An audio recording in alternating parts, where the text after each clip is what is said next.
Voilà, le décor est planté par le journal. Et après le journal vient, comme tous les jours, le temps du débat dans LCI Midi. Mes invités sont installés.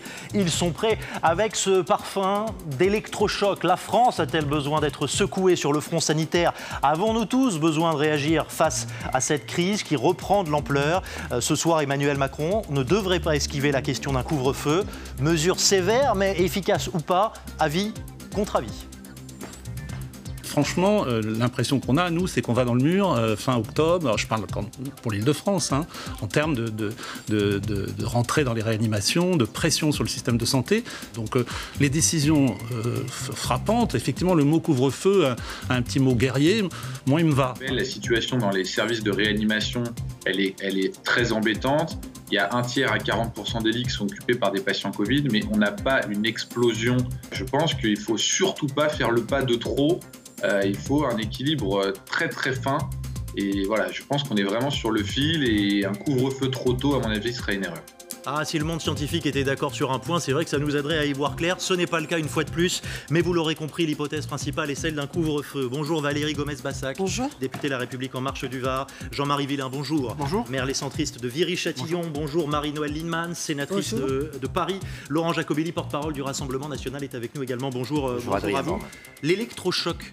On a besoin d'un électrochoc, Valérie Gomez-Bassac? Je ne suis pas sûre que électrochoc ce soit le mot approprié, mais en tout cas, il faut prendre des mesures à la hauteur de la gravité. Alors, le couvre-feu est une des mesures envisagées. Bon, nous verrons ce soir s'il y a confirmation ou pas, mais cette mesure seule ne suffira pas. C'est-à-dire qu'il faut continuer à dépister en masse, mais le dépistage seul ne suffit pas non plus parce que le lendemain, vous pouvez très bien croiser quelqu'un qui a le coronavirus et l'attraper. Donc, il faut vraiment qu'il y ait toutes ces mesures qui soient prises de façon concomitante, mais il y a en effet la crise sanitaire, il y a aussi la crise économique et c'est aussi trouver un juste équilibre entre tous ces impératifs. On va prendre les points et les éléments un par un, mais le couvre-feu, rien que dans la formulation, il y a une dimension... j'allais dire presque anxiogène, ça nous renvoie à la guerre d'Algérie, il y a eu des couvre-feux dans les années 50, dans toutes les guerres, 55. Je pense. Le président l'a dit que nous étions en guerre. Donc à Villiers-le-Bel, il y a eu un couvre-feu au plus fort des tensions urbaines. C'est un mot qui vous convient? C'est une méthode qui vous convient, Laurent Jacobelli? Je pense qu'en termes de méthode, depuis le début de la gestion de la crise, il n'y a pas grand-chose qui nous convient. Maintenant, si on demande un nouvel effort aux Français, on a vu qu'ils étaient capables de le faire, mais couvre-feu, pourquoi pas le vocabulaire guerrier, mais on a un peu l'impression que c'est aux civils de faire tous les efforts et que l'état-major militaire, si on prend la métaphore, lui ne fait pas grand-chose. Chacun doit prendre sa part de responsabilité. Les Français la prendront, mais le gouvernement doit le faire aussi. On parlait des tests, Madame le député, vous avez raison d'évoquer ce sujet, mais aujourd'hui, le nombre de tests par rapport à il y a quelques semaines a baissé de 20 à 30%. Alors, mais moi, je vous parle du couvre-feu. Oui, mais je suis désolé. Mais c'est lié. Moi, si je vous fais cette réponse, c'est que tant qu'on n'aura pas pris les mesures de fond, on demandera chaque semaine des efforts supplémentaires aux Français. D'abord, on ferme les bars, ensuite, on ferme les restaurants. Ensuite, il y aura toujours une mesure de limitation de la liberté. On fait ça à Francfort. D'accord. On fait ça aux Pays-Bas. OK. Eh bien, on le fera quand le gouvernement, et on le fera d'ailleurs s'il faut le faire, je ne peux pas être plus clair avec vous, si c'est utile. Mais ce qui est dommage, c'est que c'est un constat d'échec. La politique de test est un constat d'échec. Aujourd'hui, contrairement à ce qui se passe en Italie, on peut arriver en France sans faire de test pour savoir si on a le Covid. C'est impossible en Italie. Il y a quelques jours, à Sète, a débarqué un ferry de 450 personnes en provenance du Maroc avec des gens Covid+, à bord. Ils n'ont pas été testés, il a pu accoster et les gens ont pu circuler. On rentre dans nos aéroports comme dans un moulin. Le nombre de lits d'hôpital, car c'est parce qu'il y a pénurie de lits qu'on impose tout ça aux Français. 3400 lits d'hôpital fermés en 2019. Avant la crise du Covid, dont acte. Est-ce que depuis le déconfinement, on en a créé supplémentaire? Aucun. Pire. Le centre hospitalier du centre Franche-Comté a fermé cet été 50 lits. Voilà la situation. J'entends bien. Donc, il faut maintenant que le gouvernement se ressaisisse. Mais je vois aussi ce qui se passe à Berlin et Francfort, où il y a une forme de couvre-feu qui est déjà appliquée. Je vois qu'en Grande-Bretagne, plusieurs villes sont soumises à des couvre-feux. Je vois qu'aux Pays-Bas, qui est pourtant pas un pays, le masque est désormais obligatoire dans tous les espaces clos pour les plus de 13 ans. Bars, restos fermés, Marie-Noëlle Lienemann. Il y a quand même une tendance en Europe qui semble être la même partout autour de ce couvre-feu. Je crois que les Français sont prêts à faire des efforts. Mais le problème, c'est qu'ils vont avoir le sentiment que ces efforts servent vraiment. C'est-à-dire que du côté de la puissance publique, ce qui doit être fait est fait. Or, ce n'est pas le cas. Donc je ne dis pas qu'il ne faut pas prendre une décision immédiate. Je dis qu'elle ne sera comprise par les Français et admise par les Français que si corrélativement vous avez des créations de places en réanimation. Je prendrai Arpajon dans l'Essonne. Ils avaient décidé de fermer la réanimation. Au lieu de dire on la maintient, non, on la garde que jusqu'en mars. Donc, c'est-à-dire, vous voyez un peu dans quel état le personnel quand on dit des choses pareilles. Donc, on est dans une aberration. C'est géré la Direction Générale de la Santé. Les ARS, je m'excuse, mais ils sont en faillite. Et deuxièmement, les tests. J'ai entendu tout à l'heure une épidémiologiste, Madame Hill, qui dit des choses qui paraissent sensées à tous les Français, c'est-à-dire une vraie stratégie de test assez systématique, avec un vrai suivi des personnes. Mais j'insiste, on va y revenir, croyez-moi. Oui, mais ce que je veux vous dire, monsieur, c'est qu'on ne va pas amuser la galerie des Français dans leur vie quotidienne s'ils n'ont pas le sentiment que du côté de la puissance publique, tout a été fait. Or, tout n'est pas fait. Et est-ce que tout est fait du côté des Français? Parce que c'est peut-être la question qui est posée à travers une décision de couvre-feu. Vous allez continuer à culpabiliser les gens. Moi, je ne culpabilise personne. Je vois qu'il y avait 27 000 cas positifs samedi. C'est sa grande spécialité, Macron, de culpabiliser les gens. Mais qu'ils envoient contrôler. Vous allez me parler d'infantilisation aussi, le couvre-feu. Mais qu'ils aillent contrôler. Mais je ne dis pas qu'il ne faut pas le faire. Je dis qu'il Macron culpabilise. Oui, depuis le début, il fait ça. C'est jamais de sa faute. Il va voir les médecins. C'est une question d'organisation. Il écoute même pas ce qu'ils leur disent. Alors, de la même façon, faut pas, je ne sais pas s'il faut culpabiliser ou pas les uns et les autres. Ce qui est important, ce n'est pas non plus de stigmatiser qui que ce soit. Moi, ce qui m'importe maintenant, c'est de trouver des solutions le plus rapidement possible. La plus rapidement possible, ça passe peut-être par le couvre-feu. Moi, je ne sais pas, je ne suis pas spécialiste. Si on doit en passer par là, on en passe par là. Bien évidemment, le corollaire, c'est aussi de la création de postes et d'arrêter, à tout le moins, d'en supprimer des postes. Parce qu'on a encore Juvisy-sur-Orge, où on vient de nous faire 10 lits qui ferment, alors qu'on nous avait dit justement qu'on allait réussir à sauvegarder ce lit. Et si je peux me permettre un mot, en dehors de ce sujet-là. Moi, j'ai une pensée quand même ce matin. J'habite à Viry-Châtillon. Le commissariat de Juvisy-sur-Orge, qui vient d'être encore victime par le biais du brigadier chef Julien, qui est entre la vie et la mort ce matin encore, tout simplement parce qu'il y a une espèce d'assassin qui a essayé de tuer encore un policier. Si on peut avoir au moins une petite pensée, s'il vous plaît, pour lui, parce que la santé de proximité, ça passe aussi justement par ce genre de problème. Et puis les policiers, on va en parler peut-être, s'il y a un couvre-feu, ils vont être mis à contribution, parce qu'à un moment, le couvre-feu, il faut le faire respecter. Si les mesures sont admises, c'est aussi parfois parce qu'elles sont efficaces. Si on se soumet à un couvre-feu, on a envie de savoir si ça marche ou pas. Et pour ça, on peut prendre un exemple. Il y a un petit bout de France, du côté de l'Amérique, qui est confiné, pas confiné, mais sous régime de couvre-feu. C'est une forme de confinement finalement depuis plusieurs mois. C'est la Guyane. C'est d'ailleurs une version assez dure du couvre-feu, Catherine André. Oui, avec presque personne à la nuit tombée, pas un chat dans les rues. Le couvre-feu, il est en place en Guyane depuis le mois de juin. Au plus fort de la crise, c'était interdiction de sortir du samedi 15h à 5h du matin, autrement dit presque tout le week-end. En semaine, le couvre-feu était instauré de 17h à 5h. Alors le soir venu, pour sortir, il fallait vraiment montrer patte blanche en présentant, vous savez, cette fameuse attestation de déplacement que l'on connaît très bien pour motif professionnel ou pour motif familial. Sans ce précieux sésame, eh bien, les Guyanais encouraient 135 € d'amende. C'était donc un couvre-feu assez sévère. Mais est-ce que ça a fonctionné ? Alors très clairement, oui, on va regarder ensemble la courbe d'incidence, vous savez, qui mesure le nombre de nouveaux cas positifs pour 100 000 habitants sur les 7 derniers jours. On voit que cette courbe, eh bien, elle a subi une chute vertigineuse, une baisse drastique après la mise en place du couvre-feu. Mais quand on regarde dans le détail, on voit qu'il a fallu tout de même attendre 15 jours pour que le taux d'incidence commence à baisser. Ça prend donc du temps, notamment à l'hôpital. Regardons cette autre courbe. Après l'instauration du couvre-feu, le nombre de personnes hospitalisées en réanimation a plafonné autour de 3000 personnes. Ce n'est qu'un mois plus tard que l'on a vu la courbe vraiment baisser. Le couvre-feu, donc, ça marche, mais la mesure, elle doit être instaurée plusieurs semaines. Oui, ça demande du temps. Pour voir les effets, ça demande du temps. Je rappelle, la Guyane, oui. C'est ça pas marche. la même. Ah ben, attendez, moi, comme le confinement. Ça marche, le confinement. Donc, c'est une forme de confinement réduit, si je puis dire. Mais là, vous voyez que la difficulté qui est la nôtre, moi, personnellement, je n'ai jamais exclu ni les confinements, mais je vois bien le problème économique majeur. Je dis qu'on ne peut l'accepter, comme je l'ai dit tout à l'heure, qu'à condition que l'État fasse tout ce qu'il y a à faire parallèlement. Mais là, vous avez toute la Guyane. C'est-à-dire que vous avez un système d'autocontrôle très fort. Là, si vous avez des couvre-feux limités dans des territoires, donc il va falloir contrôler avec force pour plusieurs mois. Je ne dis pas qu'il ne faut pas le faire si on n'a pas d'autre solution, mais je dis quand même qu'il ne faut pas croire que c'est le coup de baguette magique s'il n'y a pas tout le reste. On ne croit pas du tout. Et d'ailleurs, encore une fois, c'est une des mesures qui sera peut-être annoncée. Il y en aura d'autres, évidemment, qui iront avec. Et puis, il y a tout le process à mettre en place autour du couvre-feu, économique notamment, parce qu'il y a tout un cas de secteur. Il y a la problématique cinéma, théâtre, restaurant, les transports, qu'est-ce qu'on fait? On laisse s'agglutiner les gens les uns sur les autres. Plus on va concentrer les horaires, plus vous aurez à certains horaires dans les transports une concentration de personnes. Alors, puisqu'on en est là, puisqu'on n'a pas fait ce qu'il fallait à temps et qu'on est face au mur, je pense qu'on est tous d'accord autour de cette table pour dire que si c'est le couvre-feu, la seule solution pour éviter un engorgement dans les hôpitaux, ok. Mais alors ok, à plusieurs conditions. D'abord qu'il y ait des messages clair de la part du gouvernement et que le couvre-feu ne change pas d'horaire tous les 2 jours, comme on l'a vécu pour l'ouverture ou la fermeture des restaurants, que les zones géographiques soient limitées, que les conditions de respect de ce couvre-feu, qui, moi, me paraissent extrêmement difficiles à mettre en place, soient énoncées.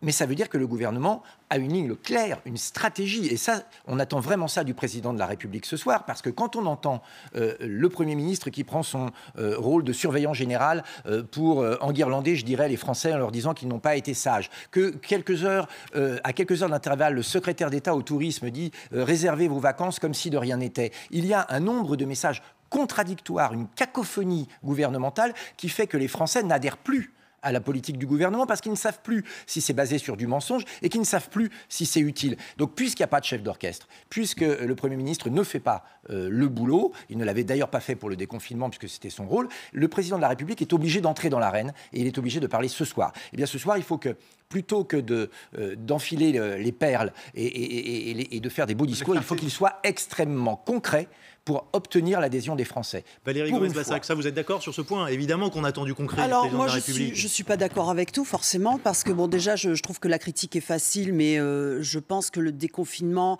alors je dis pas qu'il a été parfait mais je pense qu'il a été correctement fait. Il suffit encore une fois de comparer avec ce qui s'est passé dans les autres États. Ensuite j'entends toutes les critiques mais j'aimerais bien pouvoir y répondre. Allez-y, déjà les masques aujourd'hui, bon on n'en parle plus parce que ça y est, bon on y est arrivé. Mais oui il faut du temps. Mais pourquoi? Parce que qui pouvait prévoir, j'aimerais finir madame. Alors allez-y, Valérie Gomez-Bassac s'il vous plaît. Qui pouvait prévoir que cette crise allait prendre une telle ampleur, etc. On l'a reconnu qu'il n'y avait pas de masques. Maintenant, il y a des masques. Les tests, ils augmentent de façon exponentielle. Mais c'est vrai qu'il manque des personnes aussi pour faire les tests, puisqu'on n'est plus un problème plus les cibler aussi. On n'est plus un problème de matériel, on a un problème de personnes. Donc, il faut continuer en ce sens. Il n'y a personne qui crie personne. On essaie de responsabiliser, on essaie de se responsabiliser déjà en tant que citoyen et de responsabiliser tout le monde parce qu'aujourd'hui, c'est un problème collectif. Et vous savez, il y a un sondage là, qui est sorti aujourd'hui en demandant aux Français est-ce que vous préférez que l'on privilégie la santé ou l'économie? Il est sorti 50% et 50% sur le résultat du sondage. Donc, c'est un juste équilibre à trouver. Et si l'opposition, de faire une opposition de principe, faisait parfois une opposition constructive en disant on travaille ensemble. Non, vous faites que faire. Non, mais j'aimerais finir, s'il vous plaît.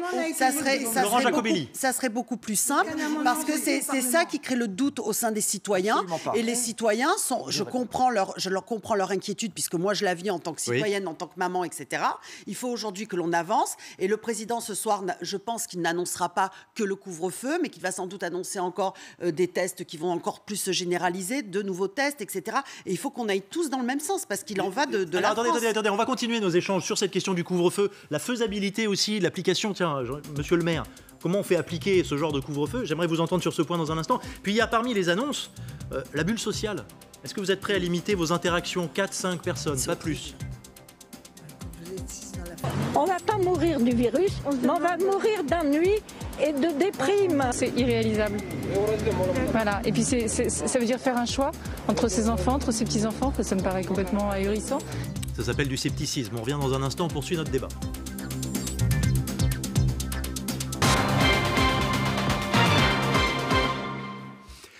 Midi 37, de retour dans le débat d'LCI Midi. Le couvre-feu donc dans toutes les têtes à quelques heures des annonces d'Emmanuel Macron sur TF1 et LCI. Quelle ampleur, quelle heure pour ce couvre-feu? Puis tiens, quelles sanctions éventuellement? Comment le faire appliquer? C'est là que ça coince peut-être, nous dit par exemple le député européen Gilbert Collard pour le Rassemblement national. Je me demande ce que va apporter ce couvre-feu d'artifice, comme dit le canard enchaîné, dans un pays où on est incapable de protéger les commissariats. Hein. Les seuls qui auront à subir le couvre-feu, ce seront les braves gens qui rentrent chez eux, du reste. Hein. Ce sont des mesures qui visent à donner l'impression que le pouvoir qui est désarticulé fait quelque chose. Vous, monsieur le maire, Jean-Marie Villain, maire de Viry-Châtillon, c'est compliqué à appliquer, à contraindre. Il faut contraindre à un moment. Il faut dire, si c'est à 22h un couvre-feu strict, il faut passer dans les rues, on l'a vu tout à l'heure dans un reportage en Guyane, et dire aux gens, vous rentrez chez vous, et puis le cas échéant, il faut verbaliser. C'est faisable, ça? Alors c'est faisable si on donne les moyens à la police nationale et à la police municipale qu'il va falloir qu'on réorganise. À partir du moment où on va écouter les annonces de ce soir pour voir si effectivement il faut à nouveau modifier le fonctionnement de la police municipale pour justement trouver des solutions pour participer à cette contrainte. Mais de la même façon, il va falloir que la police nationale puisse le faire aussi. Et la police nationale, il y a des endroits où il va falloir avoir beaucoup de monde pour pouvoir justement leur permettre de pouvoir travailler correctement et faire respecter ce couvre-feu. Et pour le moment, on est loin des moyens. On est loin des moyens, en tout cas, pour pouvoir le faire correctement partout. Laurent Jacobelli ? Oui, c'est vrai qu'on est dubitatif. On est dubitatif aussi pour des raisons d'organisation matérielle. C'est-à-dire qu'on nous a expliqué qu'il fallait étaler les temps de travail pour qu'il y ait moins de personnes au même moment dans le même bureau. Forcément, en limitant les heures, on va reconcentrer le temps de travail. On va reconcentrer le nombre de personnes dans les transports en commun qui sont déjà dans les grandes villes surchargés et donc qui mettent les gens à risque. Donc ça va être difficile d'expliquer aux gens que c'est une bonne mesure.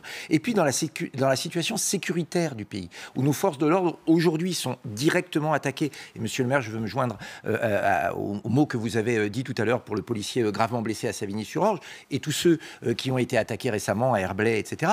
Donc ils doivent se protéger, ils doivent protéger les Français d'incivilités, d'agressions qui sont en nombre, croissance exponentielle. Donc, est-ce que vous croyez qu'ils vont avoir le temps de verbaliser des Français qui rentrent chez eux à 20h02 au lieu de 20h? Moi, j'ai peur que non. J'ai peur qu'ils n'aient pas le temps et j'ai peur que les rues, la nuit, soit au contraire livré à tout un tas d'individus qu'on préférerait ne pas voir du tout sortir. Pas du tout, mais pas du tout. La France va pas être à feu et à sang. Mais j'ai pas dit ça. C'est vous qui dramatisez ce que j'ai dit. Simplement, si les forces de police sont mobilisées à autre chose qu'à assurer la sécurité réelle des Français et que en même temps les rues sont désertes et un certain nombre d'entreprises, de lieux qui habituellement sont habités sont déserts, malheureusement, je vous l'annonce, il y aura une hausse des cambriolages, il y aura une hausse des problèmes. Malheureusement. Ça a plutôt baissé pendant toute la période du confinement, donc je relativise quand même un petit peu. C'était radical.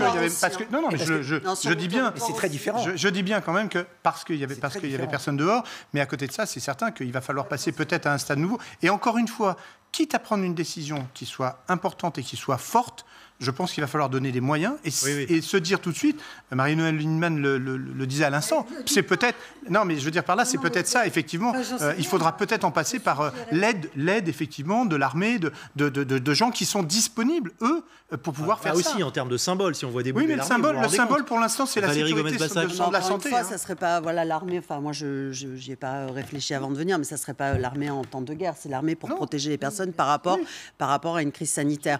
Maintenant, vous voyez, c'est ce que je disais tout à l'heure, voilà le constat, si on fait le couvre-feu, ça va être difficile dans les rues parce qu'il manque de policiers, etc. Bon, je rappelle quand même que s'il manque des policiers, c'est pas de notre fait et on y travaille, mais évidemment, il faut un certain temps de formation et autres et de temps pour recruter et tout. Mais moi, je pense aussi qu'il y aura quand même vraiment une action qui va se faire, une prise de conscience par les citoyens parce qu'on n'a pas envie de mettre en danger nos aînés. Mais j'ai envie aussi d'alerter, moi, ce qui m'inquiète, et même si je sais qu'on n'a pas le choix et qu'on n'aura pas le choix et que le gouvernement n'a pas le choix et Emmanuel Macron non plus s'il prend ce type de mesures, mais ce qui m'inquiète, c'est l'isolement des personnes parce que bon, on parle beaucoup des personnes âgées, mais il y a aussi les jeunes, les étudiants, les célibataires qui vont se retrouver à 20h, 21h, 22h chez eux sans vie sociale. Justement. Il va falloir un accompagnement psychologique à mon avis et je le dis avec le sérieux que cela mérite, quoique je vois qu'on rit sur le plateau, mais c'est quelque chose qui m'inquiète profondément. Alors justement, il va falloir un vrai suivi psychologique. On va peut-être découvrir un concept, parce que pour moi c'est de l'ordre du concept, ça s'appelle la bulle sociale. On le voit chez nos voisins, là encore, on n'est pas plus malin que les autres. Du côté de la Belgique par exemple, c'est un concept qu'on utilise. Qu'est-ce que c'est que la bulle sociale? C'est limiter ses interactions dans le cadre familial, amical, à 4, 5, 6 personnes. On contraint, on limite les gens qu'on voit tous les jours. On voit tous les jours les mêmes 5 personnes, les mêmes 6 personnes. C'est ça la bulle sociale. On restreint en fait notre vie sociale, ce qui laisse, vous allez voir, quelques Français sceptiques. On peut aller travailler, mais par contre, on ne peut pas aller voir les gens qu'on aime autour de nous, à part les 4-5 qui seront sur la liste. dans ce confinement. Je trouve ça dommage parce que c'est nous couper quelque part un peu du monde. On va pas mourir du virus, mais on va mourir d'ennui et de déprime. C'est irréalisable. Voilà. Et puis ça veut dire faire un choix entre ses enfants, entre ses petits-enfants. Ça me paraît complètement ahurissant. Bon, Marie-Noëlle Lienemann, vous qui ne voulez pas qu'on culpabilise les Français, c'est une manière de les culpabiliser que de proposer une bulle sociale ? Je pense qu'il faut responsabiliser les gens et que ce n'est pas en les culpabilisant forcément qu'on les responsabilise mieux. Mais est-ce que Par là, contre, attendez, 30 le cas secondes. Je n'ai pas réagi sur le couvre-feu. Pour ma part, à partir du moment où il est décidé, comme ça coûte cher au sens des libertés, de la vie personnelle, il faut qu'on le réussisse. Oui. Et pour le réussir, il faut que le gouvernement explique clairement quels sont les moyens qu'il mobilise, parce que si vous prenez les forces de police et les forces de gendarmerie et les forces de police municipale, si vous les orientez beaucoup plus vers la nuit, eh ben vous avez un déficit le jour. Oui, il faut réorganiser. Et par ailleurs, bon, c'est pour ça que je disais, au point où on en est, il y aura peu besoin du concours de l'armée, pas évidemment de l'armée de guerre, mais comme vous avez Sentinelle ou des choses comme ça, parce que je pense qu'il y a des tas de lieux où ça va être extrêmement difficile. Or, s'il n'est pas bien appliqué partout, alors là, pour le coup, pour une petite minorité qui réagira mal, on va avoir le sentiment d'une irresponsabilité générale. Alors, sur la bulle sociale, qu'est-ce que vous en dites ? Sur la bulle sociale, je ne sais pas quel est ce concept. Si c'est nous inciter à éviter de multiplier anormalement des réunions de famille trop grandes, etc., maintenant, je ne vois pas comment on peut le codifier et le contrôler, parce qu'on a quand même un problème de liberté individuelle. Non, le contrôler, mais c'est le message, voilà. C'est le donc, signal. Donc, si c'est un message... C'est prenez-vous en main, là, on est en plein dedans. Je pense que ce message, il faut le répéter, mais je prends un exemple, ça fait quand même déjà un moment que le gouvernement nous dit, à juste titre, qu'il ne faut pas être 10 en réunion de famille, qu'il faut aérer dès qu'on est un peu plus de 2-3 dans une salle, etc. Donc, tout ce qui va produire, les messages d'interdits qui ne sont pas contrôlés, il faut vraiment bien calibrer ce discours. Parce que, comme le disait madame, la solitude des gens, je souriais parce que je disais les étudiants, peut-être qu'ils vont beaucoup travailler pendant cette période. Qui sait, mais malheureusement, on sait que ça participe aussi d'une forme de décrochage, peut-être. Une plaisanterie. Oui. Non, ce que je veux dire par là, c'est que, surtout que ça risque d'être long, il faut quand même se mettre dans des situations où on est sûr qu'on tient dans la durée. Bien sûr, on parle de responsabilité individuelle, même si c'est parfois difficile à admettre quand on est un élu. Mais là, on est en plein dedans. C'est le meilleur baromètre de la responsabilité individuelle. Laurent Jacobelli ou Valérie Gomez-Bassac, notre capacité à se limiter à 5 ou 6 personnes. Allez-y, si vous voulez d'abord. Laurent Jacobelli. Je vais répondre à la question, mais oui, bien sûr. Là, on parle de responsabilité individuelle parce que je ne peux pas croire qu'un policier va faire le tour de tous les appartements le soir pour vérifier qu'on est moins de 6. Donc, évidemment, mais là encore, il faut que le gouvernement... Pas sûr qu'il ait le droit de le faire, d'ailleurs. En plus, et puis c'est pas souhaitable. Donc, on est tous d'accord. Mais surtout, il faut, une fois encore, pour être respecté, que cette mesure soit comprise et qu'il y ait une adhésion de la population. Et pour ça, il faut lui expliquer, il faut être extrêmement clair. Il faut que ce concept un peu fumeux de bulle sociale soit expliqué très clairement. Et puis, je prends comme support le rapport qui a été fait sur la gestion de la crise du coronavirus, rapport demandé par le président de la République et fait par un professeur suisse, donc assez indépendant, et qui nous dit qu'on a péché par anticipation et par communication. C'est-à-dire que la mauvaise communication du gouvernement, là je crois qu'il peut y avoir consensus, à la fois dans les messages directs et dans les messages de groupe du gouvernement, a beaucoup nui au message. On accepte une règle aussi dure que si on la comprend. Or les Français, je suis désolé de vous le dire, ne comprennent rien. J'ai le droit d'aller au restaurant à quelle heure, j'ai le droit d'aller au bar, j'ai le droit de faire ceci, j'ai le droit de faire cela. Donc, pour leur expliquer qu'au travail, ils ont le droit d'être dans un bureau et de faire des réunions à 10 personnes, pour leur expliquer qu'ils ont le droit de prendre le métro où on est à touche-touche à 100 personnes par wagon, et que le soir, ils n'ont pas le droit de voir leur grand-mère, eh bien, il va falloir être très précis si on veut l'adhésion. Justement, Valérie Gomez-Bassac, j'aimerais vous entendre là-dessus parce qu'on a entendu une dame dire... je vous soumets également sur ce thème l'avis du professeur Côme, qui a du mal à comprendre, lui, qu'on puisse parler de bulle sociale quand on fait pas en parallèle des annonces précises sur les entreprises. Par exemple, écoutez-le. Pas qu'on se contamine dans la famille, je dis que les clusters sont dans les entreprises. Voilà. Apparemment, il apparaît plus facile pour les autorités qui nous gouvernent de traquer les jeunes, de fermer les bistrots, de traquer dans les familles maintenant, que de s'attaquer au monde de l'entreprise.